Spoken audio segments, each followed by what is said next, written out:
काही ठिकाणी असणारं BJP आहे आणि वंचित अशांमधली असणारी ही रेस आहे असं आम्ही त्या ठिकाणी मानतोय. क्लोज रेस आहे.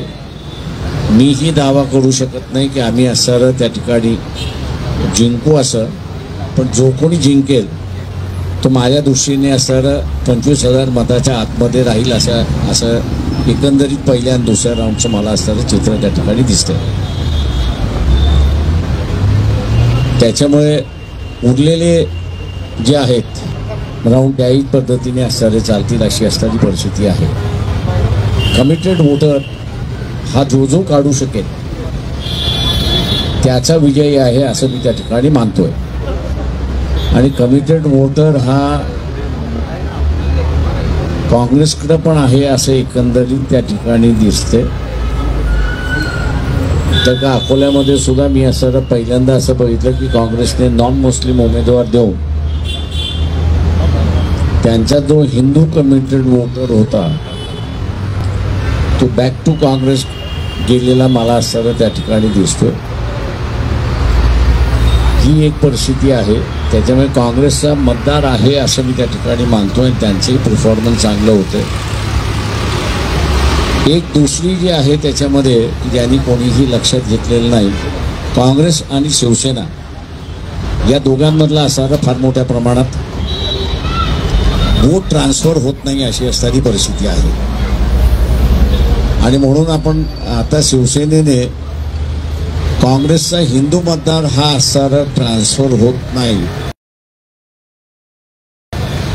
म्हणून असणारा उद्धव ठाकरे शिवसेना जी आहे ती आता मुस्लिम मतांकडे वळलेली आहे अशी परिस्थिती आहे.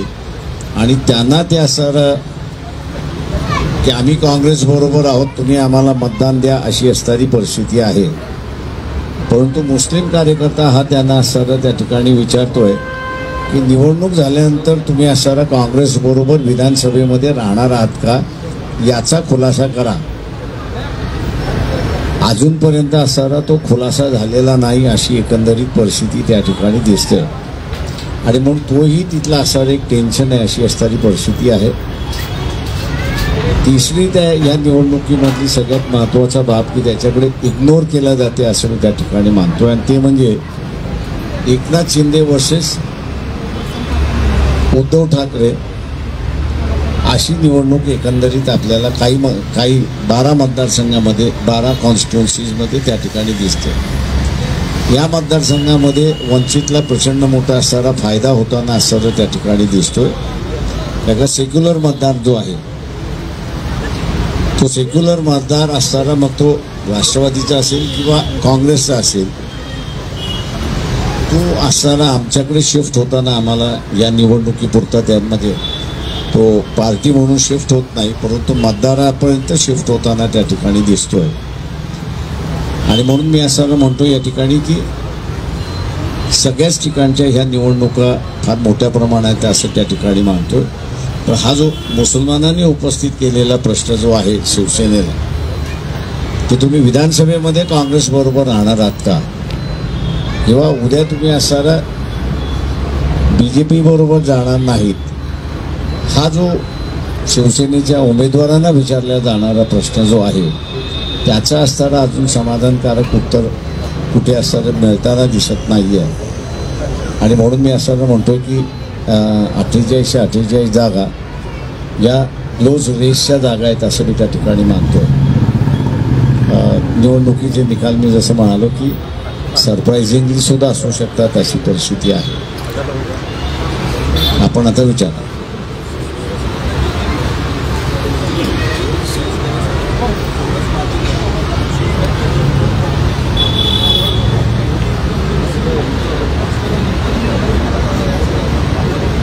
माझं म्हणणं असं की अँटी इन्कम्बन्सी फॅक्टर म्हणजे 1.5 लाखाची लीड जी आहे मागची 2019 ती कमी झाली ना. 1.5 लाख मतं असणारा BJPच्या विरोधात गेलेत ही सगळं दिसते ना.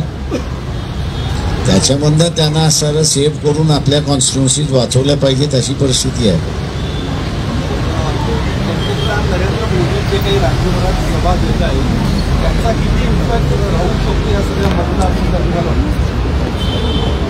मी तुमच्यावरती आरोप करणार आहे आता.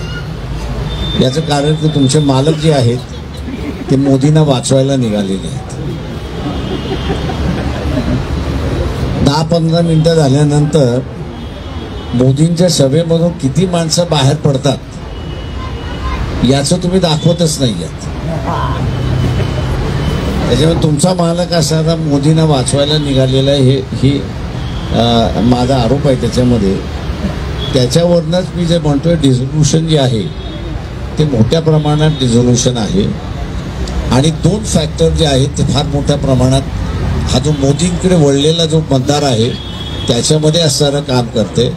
एक म्हणजे, आणि मी इथल्या असणाऱ्या हिंदू महासभा असेल किंवा सरहद संघटना आहेत नाहार त्यांची असेल की ते उतरलेले आहेत प्रचारामध्ये आपल्याला दिसतात आहेत.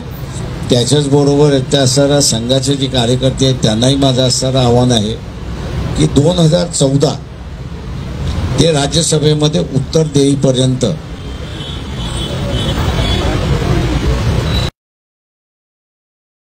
हे 22ला ते उत्तर आलेलं आहे. त्या कालावधीमध्ये शासनाचे आकडे आहेत, हे माझे आकडे नाही आहेत. मी 2017ला ते असणारा आरोप केला होता. त्यावेळेस ऑफिशियली असणारं शासनाने कबूल केलेले आहे की 2014 ते उत्तर येईपर्यंत 17 लाख हिंदू कुटुंब की ज्यांची प्रत्येकाची मालमत्ता कमीत कमी 50 कोटीची आहे अशाने भारतीय नागरिकत्व सोडलेलं आहे आणि विदेशात जाऊन ते बसलेले आहेत.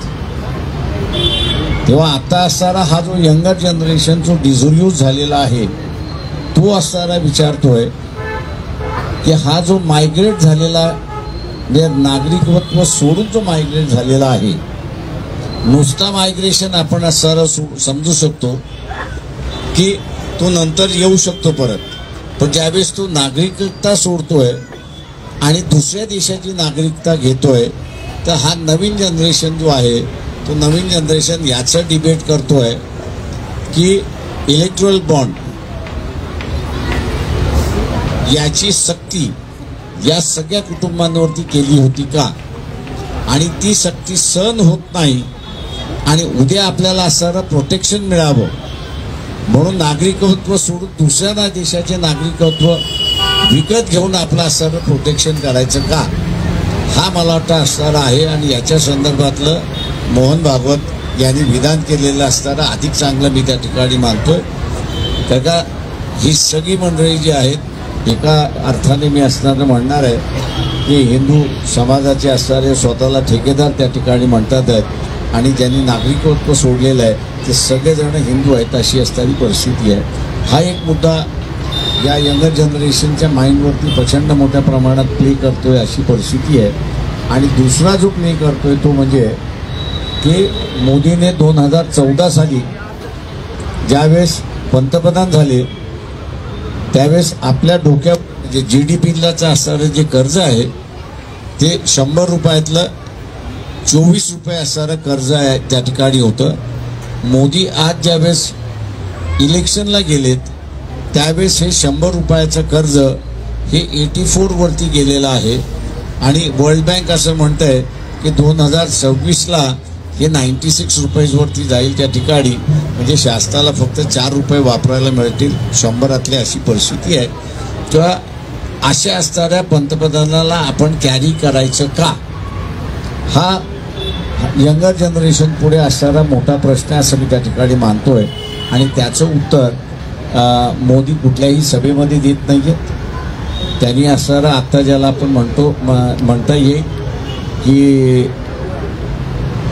परकला प्रभाकरन जे निर्मला सीतारामनचे असणारे पती आहेत त्यांची जी असणारे एक 10-12 दिवसापूर्वी एक मुलाखत आली होती आणि त्या मुलाखतीमध्ये त्यांनी असं म्हटलंय की 24 ते 29 या कालावधीमध्ये पंतप्रधान म्हणजे नरेंद्र मोदी जर पंतप्रधान झाले तर त्यांनी 4 गोष्टींचा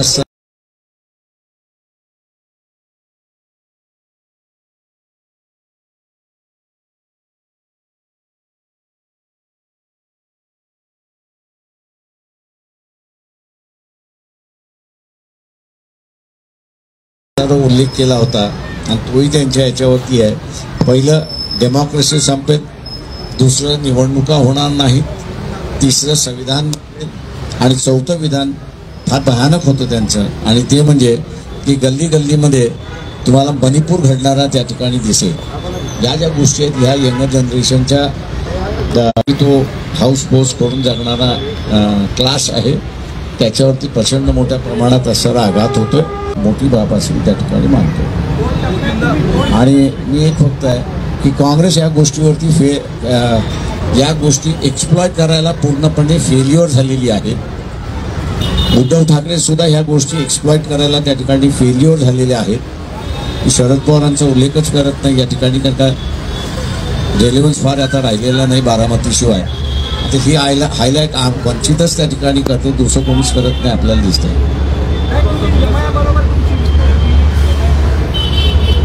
ते काय MI बरोबरची युती कधीच तुटलेली आहे.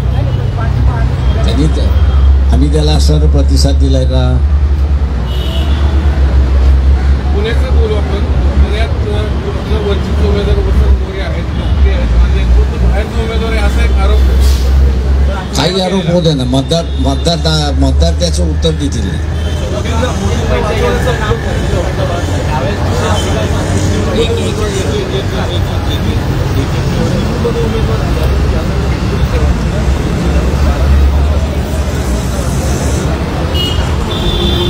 तर माझं पवारांसमोर बोलणं नाही आहे.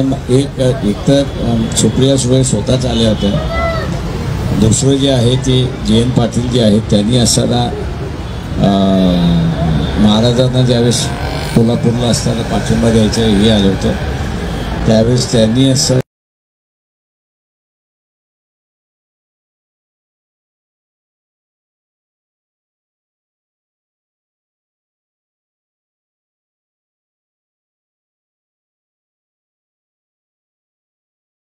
म्हटलं होतं की आमची लढाई थोडीशी मोठी आहे, त्या आमच्या बाजूने आहात एवढं दाखवा. आणि म्हणून असताना त्या ठिकाणी आम्ही म्हटलं ठीक आहे की आम्ही उमेदवार उभा करणार नाही बारामतीमध्ये किंवा कोणाला.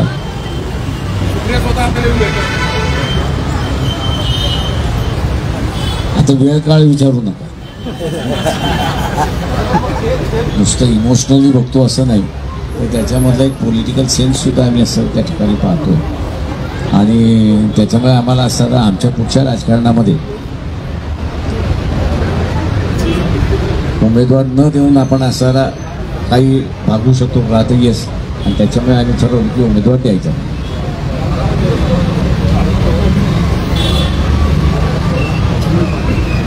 माझं म्हणणं मतदार 4 जूनपर्यंत आपण थांबावं ना.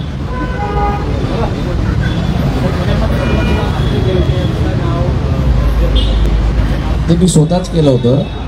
आणि माझं म्हणणं असं आहे की त्यांची सुद्धा ही होती की उरलेले सगळे एकत्र लढलो तरच त्यांची असणारी ही होती, नाहीतर त्यांची लढण्याची इच्छा नव्हती हे मला माहीत होतं. गेल्या इलेक्शनला 2019ला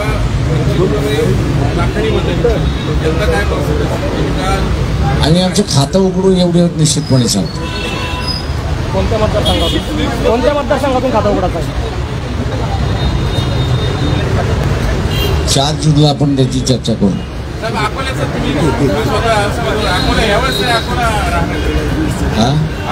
ते म्हणून मी म्हटलं नाही, यावेळेस आम्ही आमचं खातं ओपन करू एवढं मी सांगतो.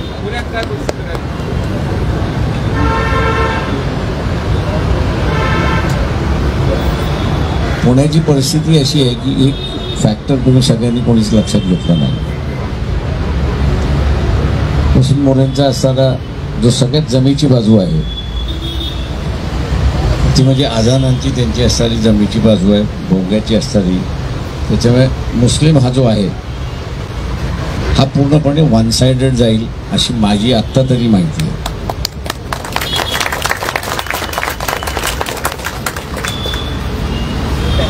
त्याच्यामुळे असणाऱ्या त्या मतदाराला म्हणजे किंवा असणारा मी 2.5 लाख मतदान नसणारं धरतोय, ते 2.5 लाख मतदान ब्रेक करायला कठीण आहे असं मला स्वतःला दिसतं.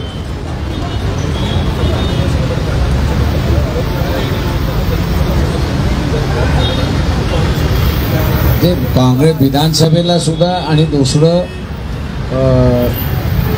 जे काही गव्हर्नमेंट फॉर्म होईल, समजा उद्या BJP आली तर BJP बरोबर जाणार नाही याची सुद्धा गॅरंटी नाही आहे.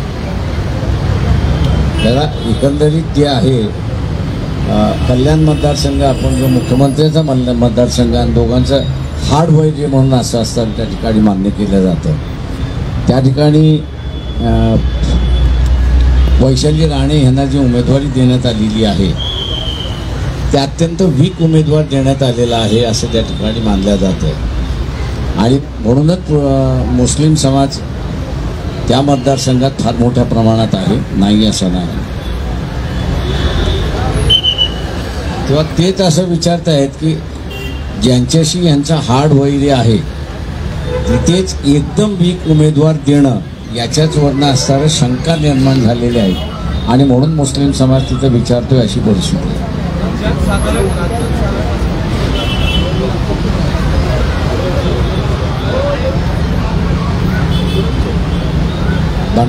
भंडारा गोंदिया नाना पटोलेंचं नाव आलं, मागे घेण्यात आलं.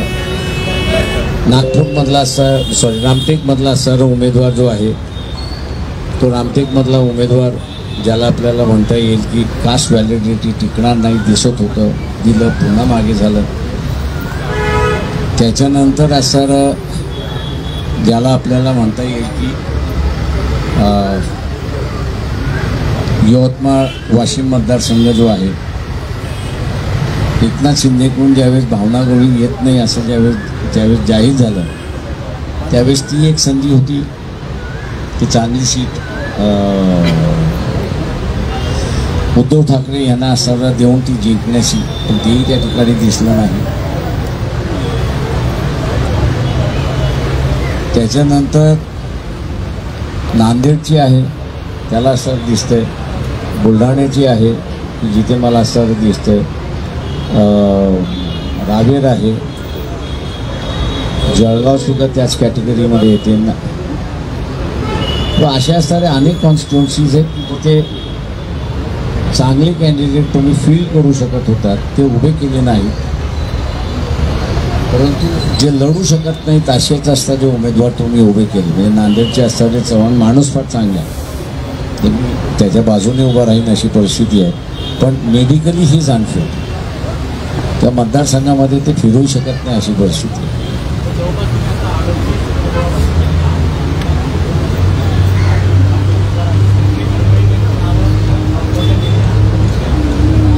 मी असं म्हणेन की आम्ही असं आता जसं साताऱ्याचं आहे, साताऱ्याचा असणारा सैनिक बोर्डाकडून आम्हाला असं आलं की काय आम्हाला उमेदवार उभा करायचा, तुमच्या मार्फतच उभा करायचा. आम्ही म्हटलं ठीक आहे, आम्ही आमचं प्लॅटफॉर्म तुम्हाला लेंड करतो. किंवा अशा काही ठिकाणचे असणारे जे आहेत तिथे आम्ही असताना उमेदवार उभे केलेले आहेत आणि त्यांच्या बाबतीत आहे. आता जसं वसंत मोरेंचं आहे, सगळे डावलत होते. का डावलत होते? तर त्यांनी असणाऱ्या मुसलमानांची बाजू घेतली म्हणून डावलत होते. आता हा एक फॅक्टर होऊ शकत नाही ना की भूमिका घेतलेली आहे, भूमिकेवरती मतभेद असेल, पण तुम्ही असणारा BJPची लाईन ओढायला निघालेला.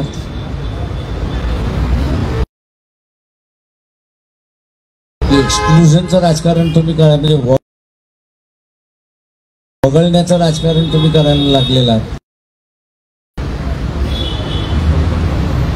फुले शाहू आंबेडकरवादी जो आहे तो वगळण्याचं राजकारण कधीच करत नाही, आणि जो वगळल्या गेलेला आहे त्याच्या बाजूने उभा राहतो. आम्ही राहिलो उभा.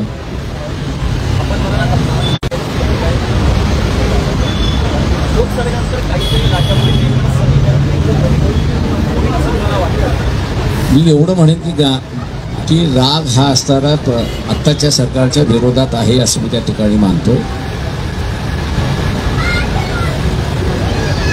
तो राग आम्ही कन्सॉलिडेट करण्याचा प्रयत्न त्या ठिकाणी केलेला आहे त्या ह्याच्यामध्ये,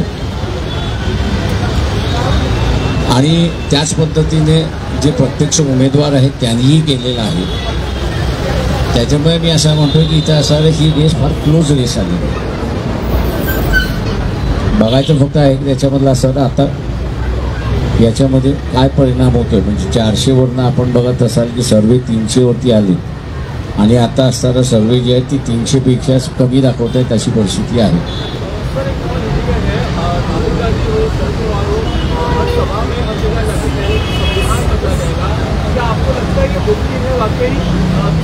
बदला जा सकता है या अगर बदला जाए तो कैसे होगा, आपके हिसाब से क्या टेक्निकलिटी? देखिए, एक ऐसा है कि टेक्निकलिटीज़ में तो जाऊंगा नहीं, लेकिन इस देश की जो फाइनेंस मिनिस्टर है निर्मला सीतारामन जी, उनके पति का ही बयान है इंटरव्यू में कि 2024 अगर बीजेपी दोबारा चुन के आती है तो ये संविधान बदलेंगे. और इसलिए मैं अभी समझता हूँ कि हर पब्लिक मीटिंग में मोदी जहाँ जहाँ जा रहे हैं वो यही जुमला दे रहे हैं कि बाबा साहब भी अगर आए तो भी संविधान नहीं बदल सकते. लेकिन ये मैं कहता हूँ कि ये उनका दिखावा है. प्राइम मिनिस्टर जो है वो बाबा साहब नहीं बनने वाले हैं. प्राइम मिनिस्टर जो है वो नरेंद्र मोदी बनने वाले हैं. तो वो प्राइम मिनिस्टर की हैसियत से बदलेंगे या नहीं बदलेंगे इसका जवाब वो नहीं दे रहे. इसलिए जानकारों का कहना है कि इनके टेबल पर संविधान बदलना है, यही रिफ्लेक्ट होता है. उद्धव ठाकरे हे विधानसभेला काँग्रेससोबत युतीमध्ये राहतील का नाही एक कारण असू शकतं का, आहे का शिवसेनेसोबत? ते आमच्या युतीमध्ये असताना ते 2 जागा देऊन पूर्ण असताना स्वतःला वाचवण्याचं राजकारण त्या ठिकाणी चाललेलं आहे. त्याच्यामुळे आम्ही असताना म्हटलं की आम्ही बाहेर पडलो आणि स्वतःचं आता उभा केलं आहे. आता स्वतःचं उभा केल्यानंतर सगळेजण हे म्हणायला लागले की अचानक हे कसं उभं राहिलेलं आहे. ते अचानक नाही, गेले 5 वर्षापासून आम्ही असं हे करत होतो. आणि म्हणून माझ्या प्रत्येक प्रेस कॉन्फरन्समध्ये म्हणत होतो की आम्ही कोंबडी शिजवली की मिळून खाऊ, पण हे असं ओरबडून खायला बघत होते.